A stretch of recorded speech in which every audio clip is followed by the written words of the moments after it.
I'm Geoff Sayre-McCord. I'm the director of the PPE Society.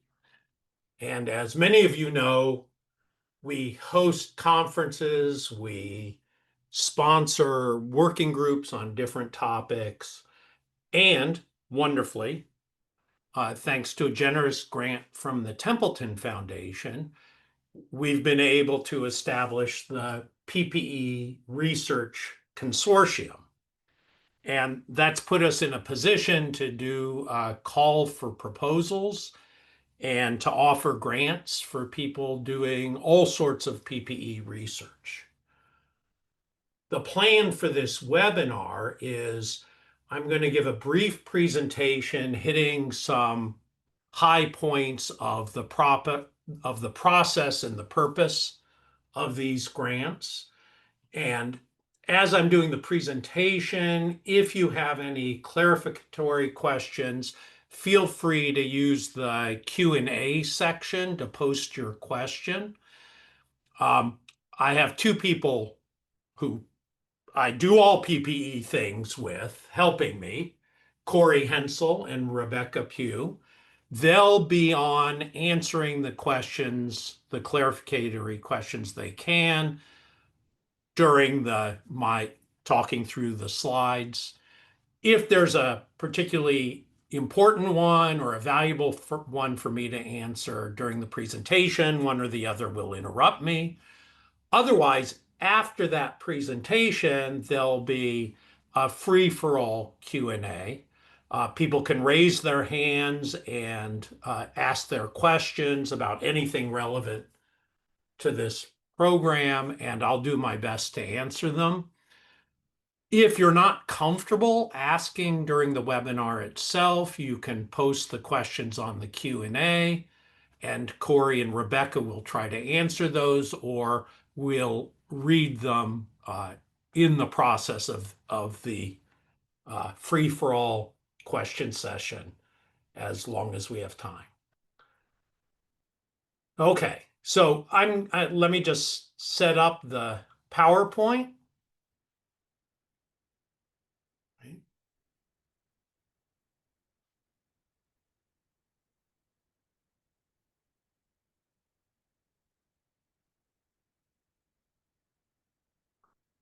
There it is. Let me start this way. I've already mentioned the support we got from the Sir John Templeton Foundation.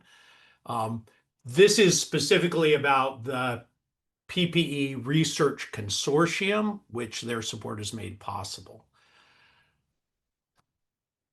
Here are our goals with this support. We want to cultivate, encourage, and provide support for excellent PPE scholarship. We've also designed the particular grants and received the support we have because we're aiming to facilitate and promote collaboration, especially collaboration outside normal disciplinary boundaries.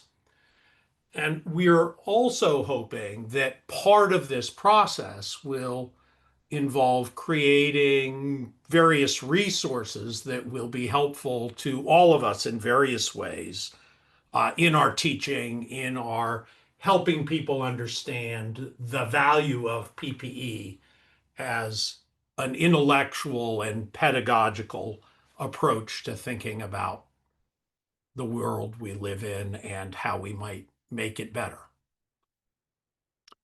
So if you've gone through the call for proposals, which is up on our website, you'll see that the Research Consortium is open to supporting excellent work, whatever the focus. We have identified some key areas that we think are especially ripe now for PPE research and likely to cover a broad range of what people might be interested in working on. But you're definitely not restricted to working on any of these particular areas. If you're proposing something that has you focus on an area that doesn't come under this rubric, just select other, find a 10-word or less description of the area you're working in, and submit your proposal that way. One of the advantages of the categories is we're thinking of it as helping us match up individuals in search of a team to work with teams. And so one of the processes we'll go through for people who are just not in a good position to build a team is to get their stage one applications. I'll explain that in a little while, and see whether there are teams for whom there might be a good match. So that's the 2 points of this list. One is just to give focal points for a lot of teams to organize around, but also as a way of matching teams in search of another member with individuals in search of a team. So the funding we're providing ranges from $10,000 to $150,000 per team. And that support can be for quite short projects. They'll be mapped out over a 6-month range of when the reports are due, when the products planned are to be delivered, that sort of thing. But they can be 6 months to 2.5-year long projects. Next, it's worth saying, and this is not meant to be an exhaustive list, that money can be used for summer salary, for course release, for workshops, for data collection, for hiring research assistants. It's really open to whatever you end up identifying as what you need to move the project you propose along. We're also allowed to offer, and this may be important to your institutions, overhead of up to 15%. I'll mention now, this will come up a little bit later too. In normal circumstances, we expect the institutions to also put some skin in the game in support of the project. This 15% overhead might help with that if they decide to take the overhead, but then provide it to you for things that will enrich your progress on your project. Okay, so we've set things up so that the proposal process comes in 2 stages. The first stage has a deadline of January 5th. That's when you submit a brief proposal, and we've just written this out here, describing the project's nature and value, the anticipated outputs, and the kind of support that you are hoping to get from the home institution and from the PPE Consortium. I should mention, all our support is for teams, not for an individual. It can be a team as small as 2 people, but it can be much larger too. And the role of team members is up to you as you build your proposal. But part of the aim of the team focus is not at all to do with the thought that individuals alone can't do extraordinary PPE research. The point is really to facilitate collaborations that the people who get the support see as beneficial to them, and to make those kind of collaborations possible. Among the kind of proposals that can be submitted are individuals in search of a team. So if you're just not in a position to put together a team proposal, but you'd very much like to participate in the PPE Consortium process, you can submit a proposal, and in that case, you should indicate what you bring to the table, which areas you're interested in working on. in ways that we can then use to then potentially match you with teams that in their stage one proposal have indicated a hope for adding to their team someone who brings a certain set of skills and interests.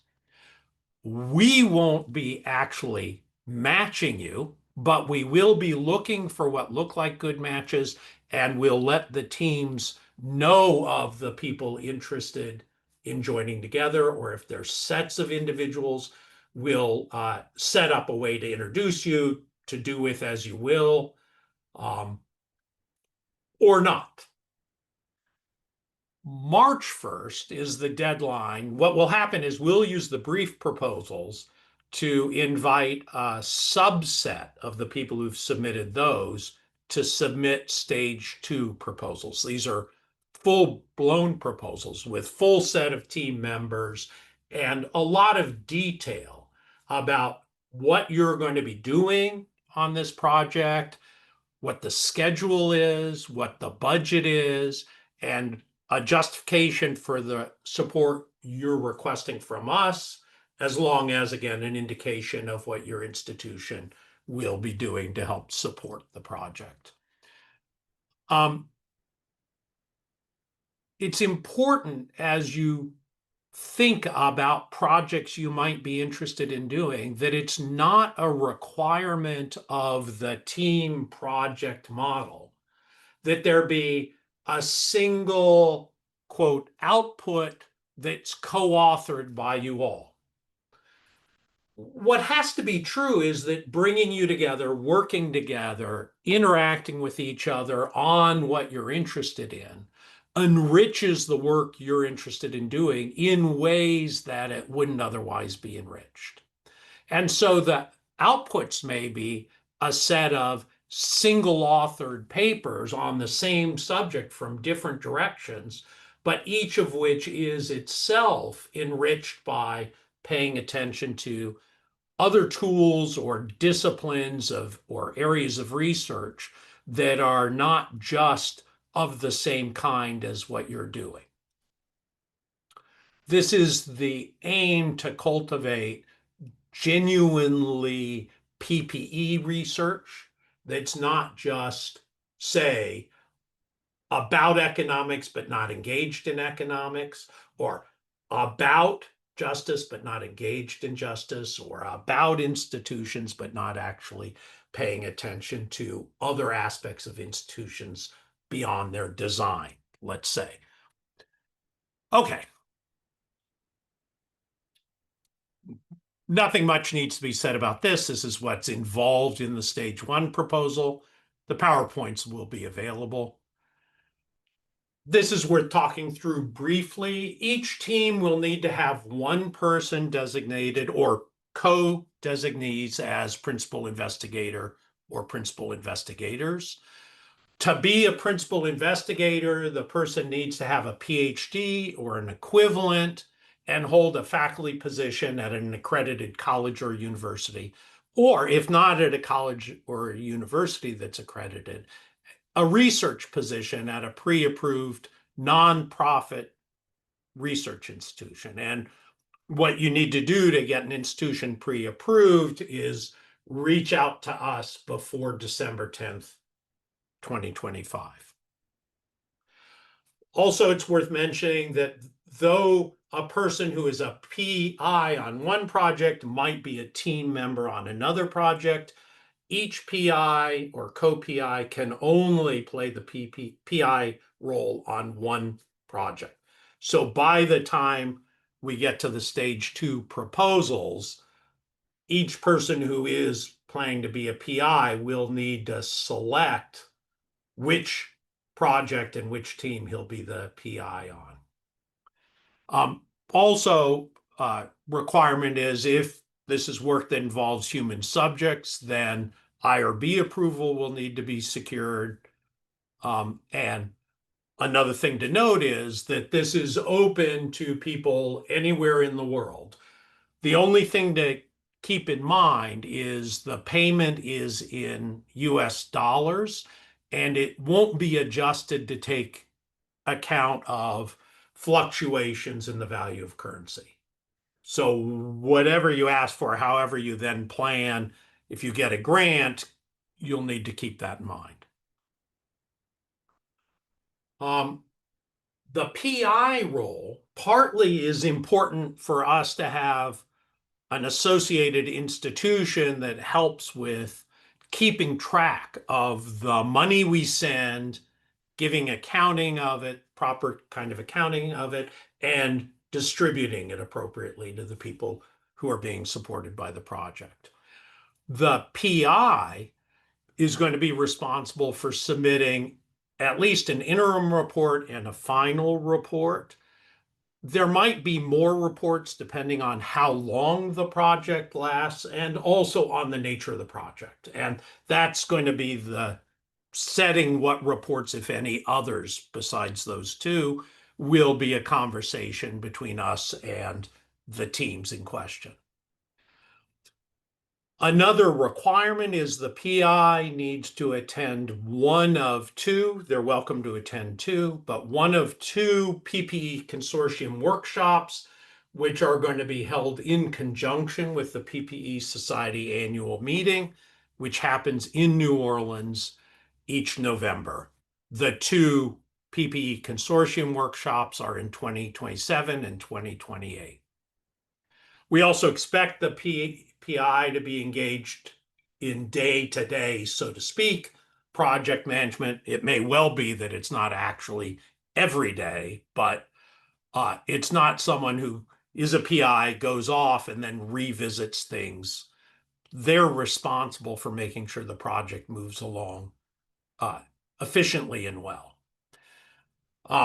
We're going to ask everyone, but it's the PI's responsibility to make this happen, to share the products of your project, both the projects during the time of the project and products that exist because of the project in various ways with various acknowledgments involved with us so that we can keep a record of the impact on the project support on your long-term career and research and teaching.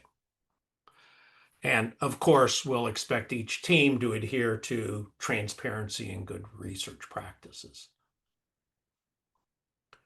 So when we're looking at the proposals, we're going to be looking at these things. I'm thinking fairly obvious, but I'll just read them off quickly. That it's genuinely an interdisciplinary project where the tools or methods or insights of different disciplines are being brought to bear. We'll be looking at the significance and originality of the proposed project. We'll also be looking at whether it's feasible within the budget requested and the time allotted. And we'll be paying attention both to team expertise and to some care on the team's part in thinking about what would make us the strongest team we can be in pursuit of what we're trying to accomplish. We really want some of what's going on to be clearly, directly relevant to other people in PPE. I don't mean necessarily relevant to their lives, but relevant in some way, maybe to how they think about problems they've already been thinking about, but hadn't thought about in this way before. And also, except with I think, predictable exceptions, people who are at institutions that do have the resources to provide some support, we'll be looking for some clear buy-in from the home institution. Here's a timeline. I'll start at the end. Everything wraps up on this 3-year grant, December 1st, 2028. All projects must be scheduled and planned to end by November 1, so that there's time then to write the reports about the projects and how they've worked out. Go to the other end, stage 1, January 5th of this coming year. Stage 2, March 1st. And then the 2 relevant dates for the conferences that at least the PI has to come to, other team members are welcomed and encouraged, are in November 2027 and November 28. Okay.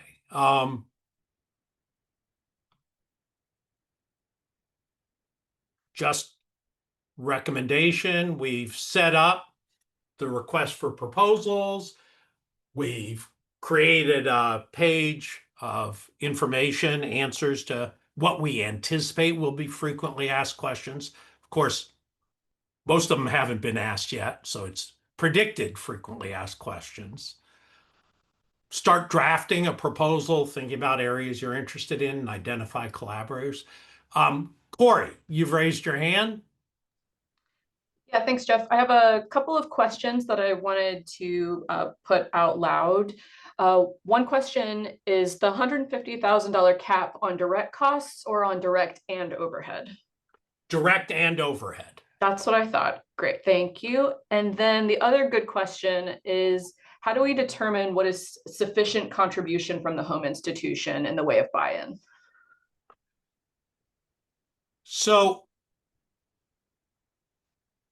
it varies both by the resources of the institution, the nature of the department you work in.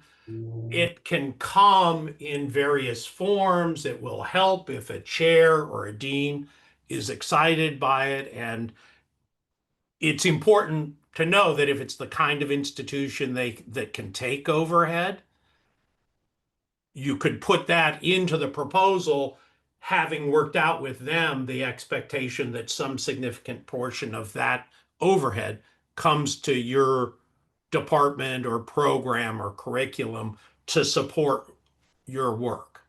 So there's not a dollar amount. There's some institutions that just have no financial resources except that, and others that have a lot. It's really not a money grab by us. It's a resource hope for people doing these programs so that we can extend the impact of the grant that we have.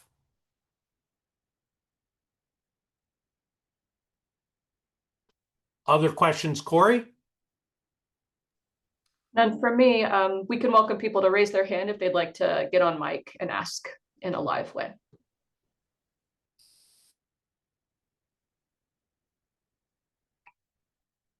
Yeah, Jacob. Thanks, Geoff. Terrific initiative. Must the interdisciplinarity be shown in the makeup of the team, or may it be shown in the content of the work? That is to say, could a team made up entirely from people from one discipline be eligible? They absolutely could be eligible. It's just important to pay attention to whether they really are interdisciplinary. We're not going to be checking different departments, but it's the thing we want to avoid is, so I'll speak as a philosopher, 3 philosophers giving philosophical accounts of an institution. And the philosophical accounts aren't themselves engaged with other disciplines, but plenty of people in different departments are genuinely interdisciplinary in their work, and that makes it very easy for a team from one department to be like that. Great, thanks. Okay. Ishmael. Thank you, Geoff. I asked the question and then I think it was answered. But the question basically was, does the application need to have only one research topic, or could it have 2 unrelated ones? Suppose that there are 2 unrelated ones and there will be publications in both of those. Would that fit under one single proposal? It could if there's a big case that each of those separate topics was enriched by being part of this team. Got it. So let's just pretend it's a philosopher and an economist, or a political scientist and economist, and they have two different topics, but they each realize, oh, I need a philosopher help in me thinking about the economic importance of this institution I'm wanting to write about. And the political scientist thinking, oh, I really need a philosopher to be thinking about how the view of justice I've been working with might be impoverished when it comes to the institutions I'm trying to study. Or so again, this is in the spirit of being really concerned to encourage work that benefits by being interdisciplinary, not by there being just one topic that you're working on. Thank you.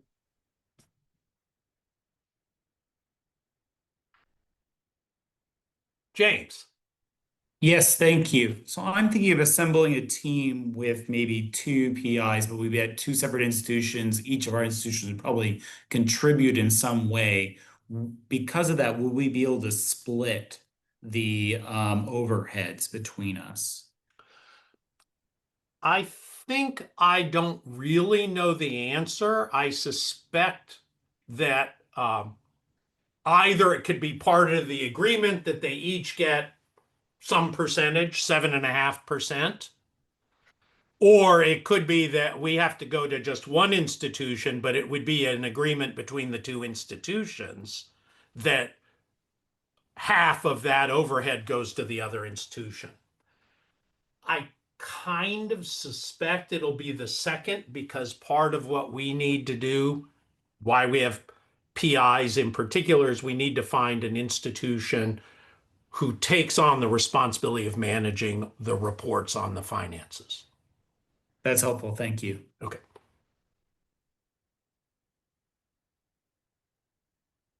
Benjamin. Hi. If the funding is intended to be used to run workshops, what do you think would be an acceptable form of institutional support? Because it doesn't take much to run workshops except, money to bring in speakers and that sort of thing. I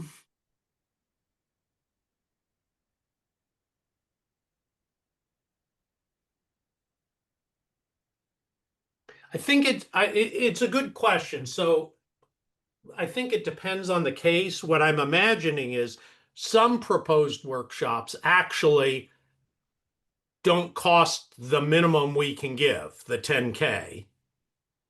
And it would be very reasonable. It's a series of 3. Okay. Still, it depends how they're run. I think the point is, normally we'd expect, if it's workshops, the university or the college or the research institution to be helping to support it.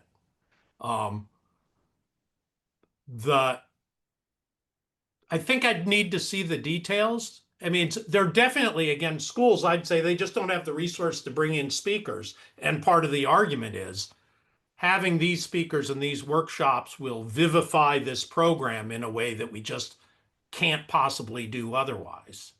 That's one kind of case. Okay. But I'm happy to, I'm going to be out of the country for a couple of weeks, but on Zoom, just 6 hours later than here. Happy to chat. And when I'm back in North Carolina, happy to hop on Zoom and we can talk specifics. Okay, thanks very much. I'll hop in real quick. A question on the overhead. This person says, normally my institution expects externally funded projects to be budget neutral or positive. Do we understand correctly that you expect the institution to also commit financial resources to the project? So this is why I mentioned the 15% overhead. If the proposal includes the 15% overhead, that means your institution gets 15% of the total grant that they wouldn't have otherwise. So if they then turn around and give you that whole amount, that's a kind of buy-in by them that is important to see. If they say, oh no, we're keeping hold of all of this, and so what you want to do has to be entirely doable on the grant or make us money, that would be a red flag. But if they say, no, we'll give you, let's pretend, all of it, well, then the whole program is budget neutral. So it meets the requirement that they sometimes have. Or they say, we'll give you 10 and we'll keep 5. That's budget positive for them.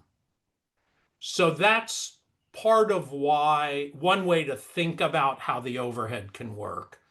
Other schools will take the overhead and use the overhead for crucial things and have other money they can give to the project that will count as a completely appropriate buy-in. Does that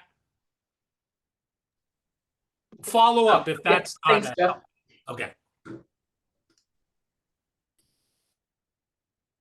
Max? You're muted.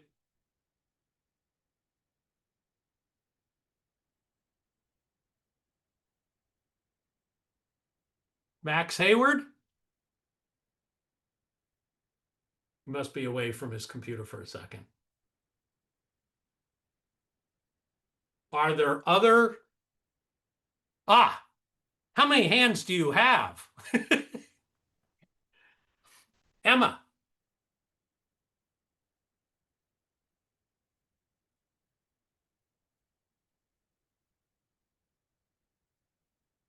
Not sure what's going on here. I have both Max Hayward and Emma Prendergast.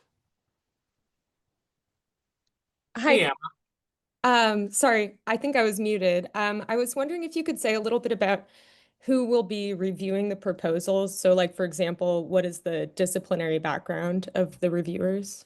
depends very much on what the proposals are.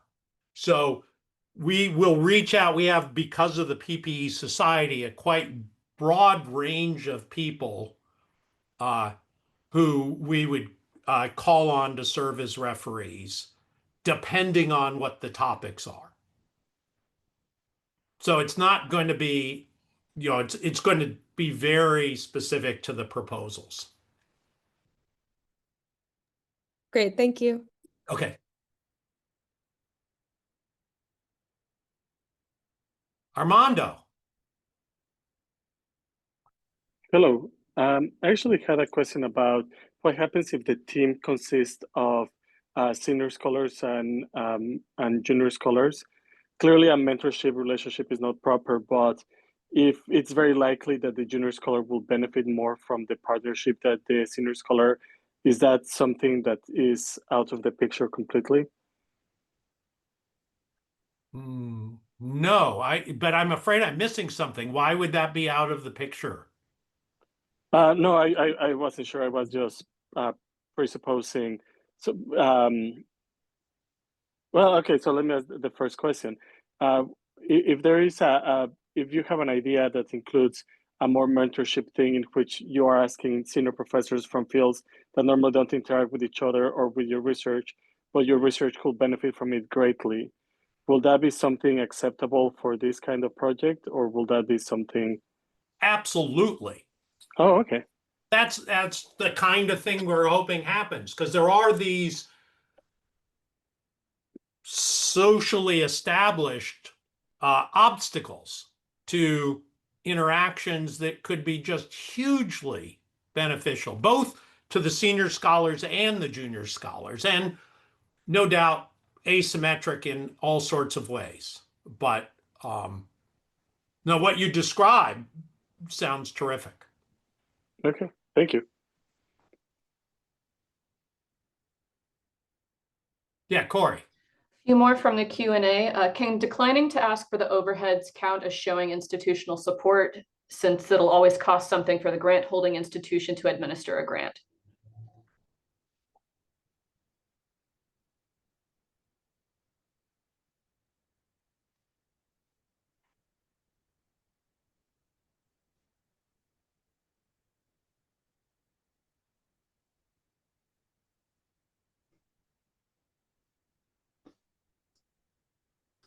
I think in principle, yes. And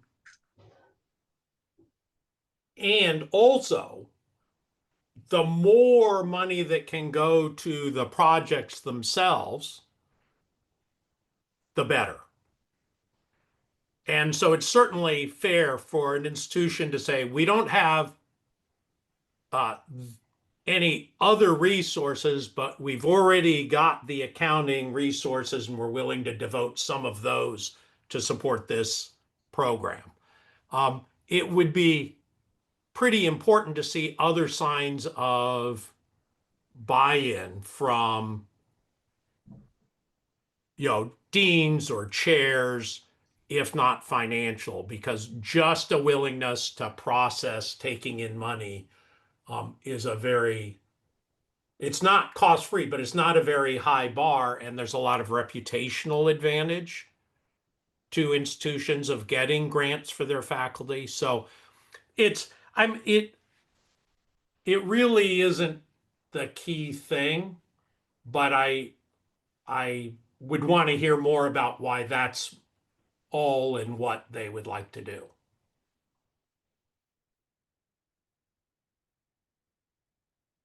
Was that, again, I'm happy to talk more. Hey, Geoff. Yeah. Hey, Thanks. Sam. Yeah, more on this topic. Can you just give some examples of some other ways that you imagine institutions can offer support? I think we're all just kind of like, well, I want to make sure that my institution offers a sufficient amount of support, but I want to be able to go back and talk to the people that I need to coordinate with and make sure that they're able to do the kinds of things you have in mind. So give some examples. And I know you say it varies depending on the resources of the institution, but give some examples of what you're thinking of. Well, so a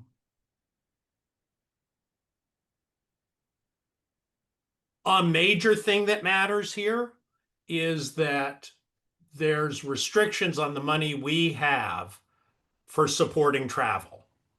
We can support a bit in certain ways, but in general, we can't support travel. But going to the New Orleans conference once is part of the program, and so travel support is important one way or the other. And that's one way they could support it that would make a difference. Another is staff support, depending on the kind of project. A lot of projects, depending on the field, don't require a lot of staff support, but others do. And where they do, that staff support, like the managing the grant in the first place, constitutes an important buy-in. It's especially striking if, say, someone on the administration in one department or another has supporting the program as part of that person's duties during the time of the grant. Is that more examples, Sam, would be helpful? Or I was just curious about so the travel thing, I think is potentially a big thing, because I think part of what some of us have in mind is bringing people together to work on things, workshopping papers. Is there a way in your mind to get around that by doing like a honoraria to participants, and the assumption is that they'll use part of their honoraria to pay for their drone travel? Absolutely. Okay, cool. So that's one thing that happens. And those people, some people have other resources to pay for their travel. They might have accumulated miles, or, so you pay an honorarium, but their commitment is to show up and to make that possible. And it might be their school that funds that. And if their school's funding that, that would be a valuable indication of buy-in too.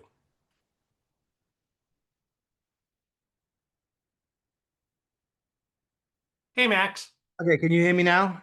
Yes. Oh, brilliant. Thanks so much for that, Geoff. So what I wanted to ask was about the kinds of outputs you're looking for beyond just standard research papers. So the call mentioned things that are sort of pedagogically oriented, or thinking about the value of PPE as a kind of program, as a kind of discipline. And so, my university, we're launching a new PPE program, and there are other people who are really interested in this kind of view of PPE as a field. So in the UK, people are very familiar with the Oxford model, where you do those 3 separate subjects and they don't meet. And we're really talking about what is PPE as a field, and this kind of the PPE society vision of that, and explaining the value of that and the importance of that in the UK or European context. So some of the things that we'd be interested in would be not just standard research outputs, but things that are focused on, say, policymakers, universities, things that might like help PPE programs in this vein to be launched. Is that sort of thing that would fall, and it's not classic research output, but would that fall within the remit? Absolutely. The difference is if what you're doing is just writing a document to get approval from your dean, we've already got that. We want to kind of sell it as a vision that other people should be doing and that should be kind of valued. Right. I heard what you said and heard it as exactly the sort of thing this program is meant to support, because what it is it's a valuable, shareable resource you would be creating that presumably in the creation involves a fair amount of PPE, figuring out the institutions that it would have to be housed in, the incentives, salutary and perverse, it might create, the funding sources that would make it possible. That kind of project, working on that, would be squarely in the bailiwick of this program. Thank you. I might mention we'd be open to all, another paper or another collection of articles or just another conference that's like a lot of others is much less interesting than things where part of the case is this is something I'm creating something really new through this process. I'm not saying any of the others are ruled out. They might be so excellent in so many ways that they get substantial funding. Corey? I'm going to shoot off a few more questions from the Q&A. How can we know what counts as an accredited university?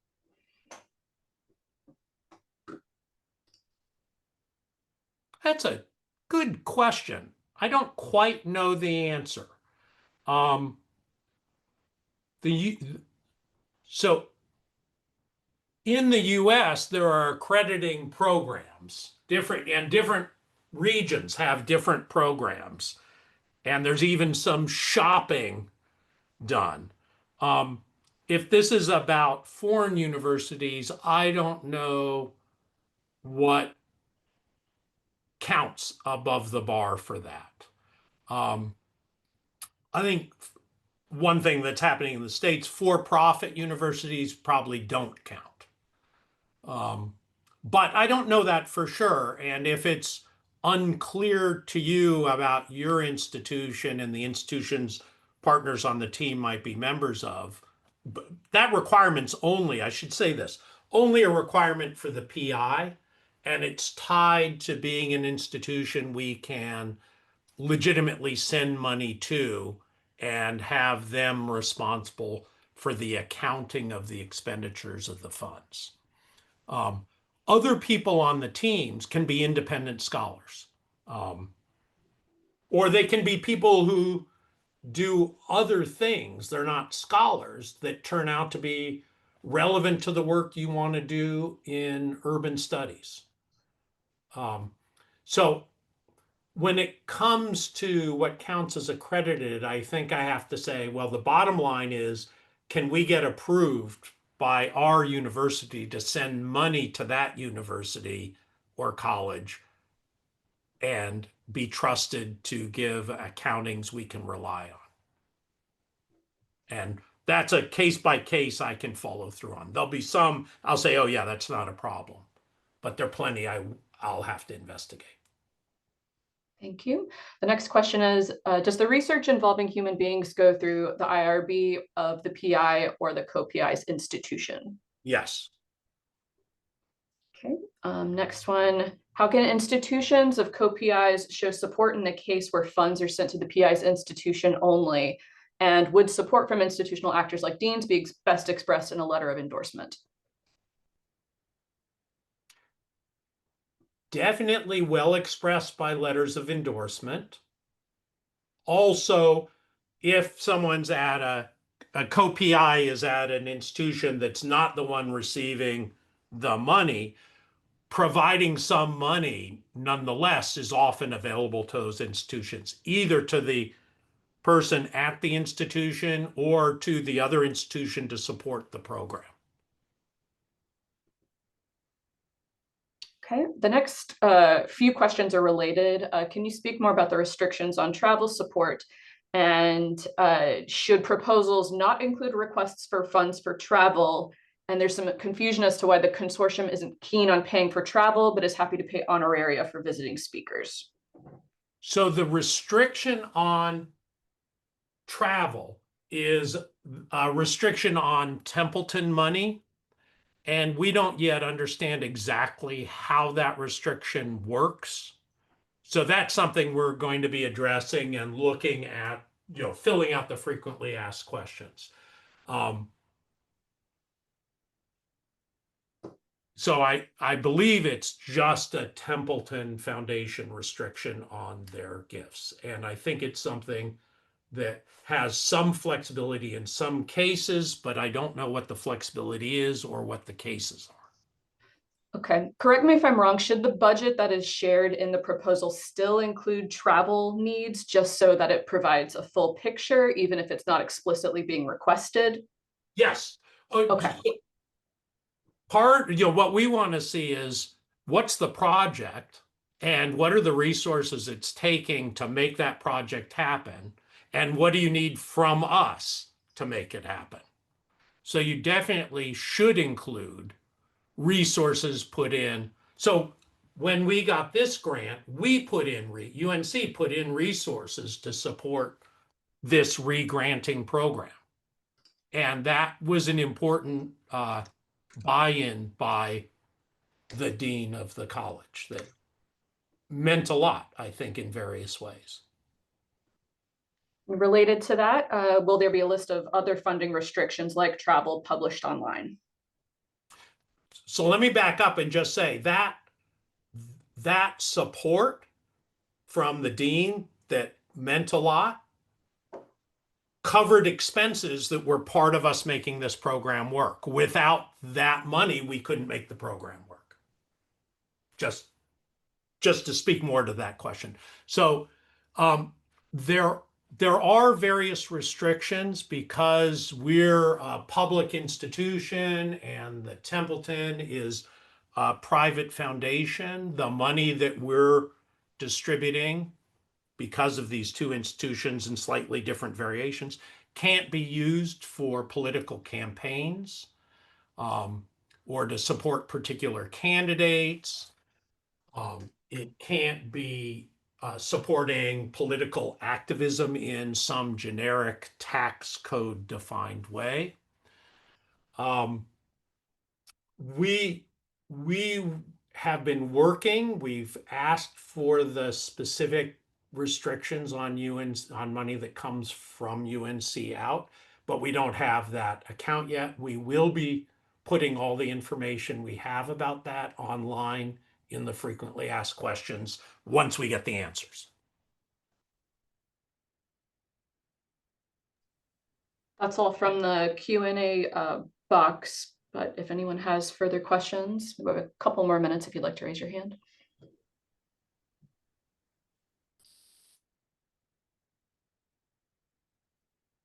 I'll just talk for a second, just to emphasize. Oh, Delaney. Hi, Geoff. Hi, Corey. Thanks for this. Congrats, by the way.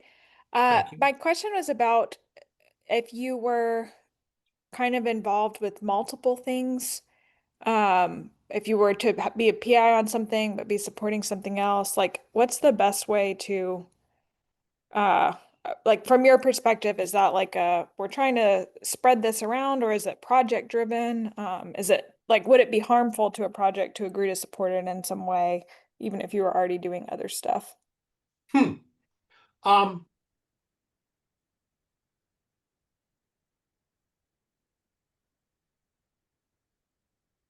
I think they're just trade-offs.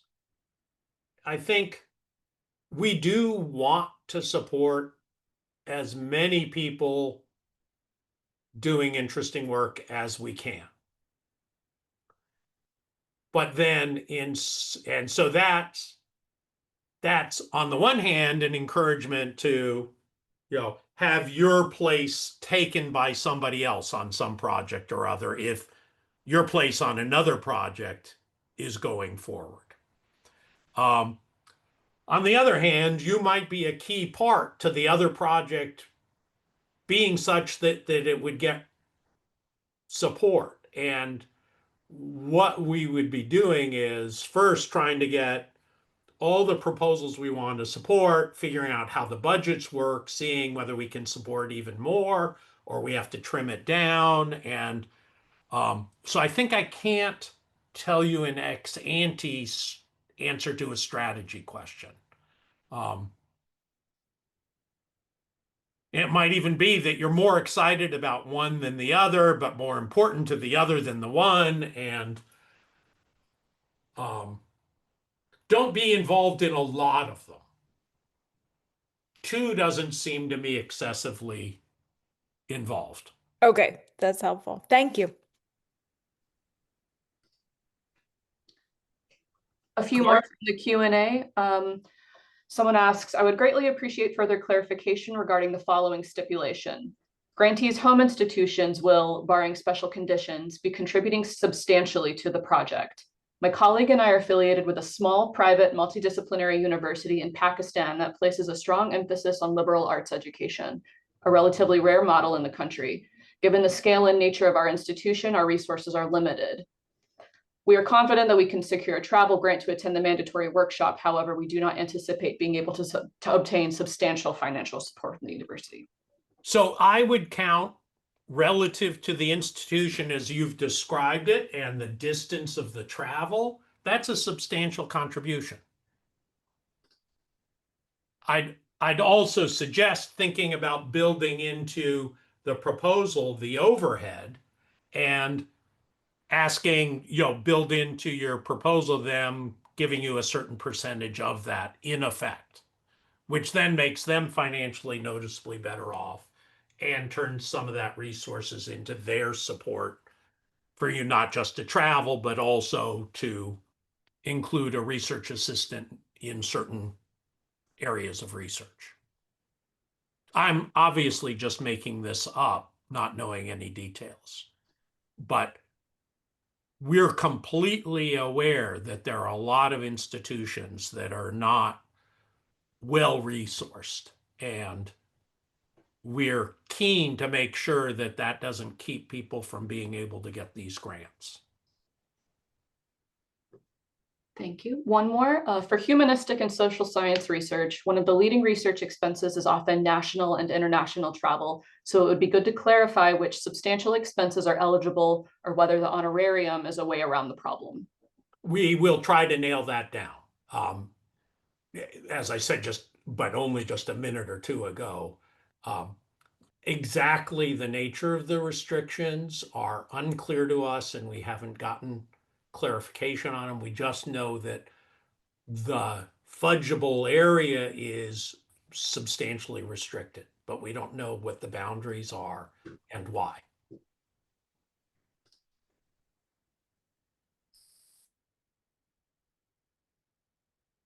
Jacob. I just want to note that this is totally standard for Templeton. I believe their standard operating grants have a maximum of 10% spendable on travel. It's just a long-standing view of the foundation of a business that they think they are not in and don't want to be in. That's my understanding too. And then how that 10% works, what it can be given as, that's what I'm unclear about. But it is, I think it's a restriction from the gift, just as the size of the staffing at the foundation is a restriction that started with the gift. Not to us, the gift, the establishment of the foundation. Right. But thank you for mentioning that. Any other questions?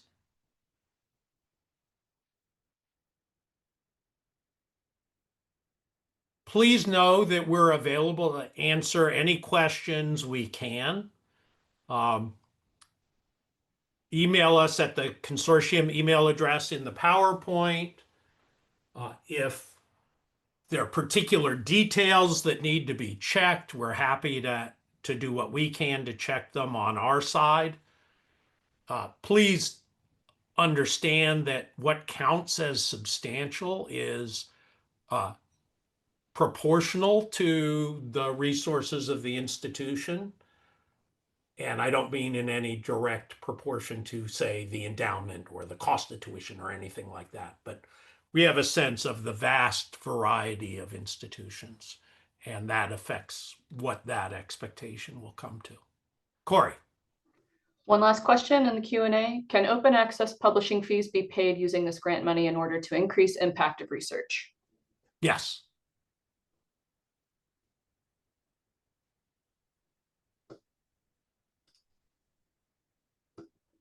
That's it? Unusual for me to be able to just answer a question. It doesn't even take 2 sentences.